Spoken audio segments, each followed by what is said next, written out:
হাই everyone, আপোনালোকৰ মাজলৈ মই আৰু এতিয়া সৰু ভিডিঅ' লৈ উপস্থিত হ'লোহি। এই ভিডিঅ'টোত আমি দেখুওৱা কাপোৰযোৰ কাষ্টমাৰ এজনীয়ে অৰ্ডাৰ কৰিছিলে। পাৱাৰ লুমৰ চেমি পাট কাপোৰ হয়। কাপোৰযোৰ একদম ধুনীয়া পাটৰ কাপোৰৰ নিচিনাই লাগিছে। যদি আপোনালোককো দৰকাৰ হয় এনেকুৱা চেমি পাটৰ পাৱাৰ লুমৰ কাপোৰ ল'ব পাৰিব। বহুত ছফ্ট হয় আৰু বহুত সুন্দৰ হয় কাপোৰযোৰ। যদি লাগে আপোনালোকে ইমিডিয়েট যোগাযোগ কৰিব। এই ভিডিঅ'টোৰ তলতে নম্বৰ দিয়া হ'ব, কণ্টেক্ট নাম্বাৰটো দিয়া হ'ব। কণ্টেক্ট নম্বৰত আপোনালোকে ফোনো কৰিব পাৰিব, হোৱাটছএপ কৰিব পাৰিব। যদি এনেকুৱা কাপোৰ লাগে, আমি কেইবাযোৰো ইয়াতে কাপোৰ আপলোড কৰা হৈছে।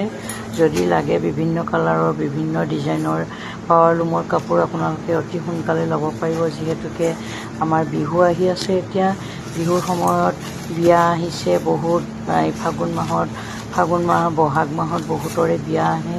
বিয়াত নতুন কাপোৰ ল'ম বুলি ভাবি থকা সকলোৱে ইমিডিয়েট যোগাযোগ কৰিব বুলি মই আজি এই ভিডিঅ'টোত এই কাপোৰখিনি দেখুৱালোঁ আপোনালোকৰ ওচৰত। যদি ভাল লাগে এই ভিডিঅ'টোৰ কাপোৰযোৰ আপোনালোকে ল'বলৈ কণ্টেক্ট কৰিব।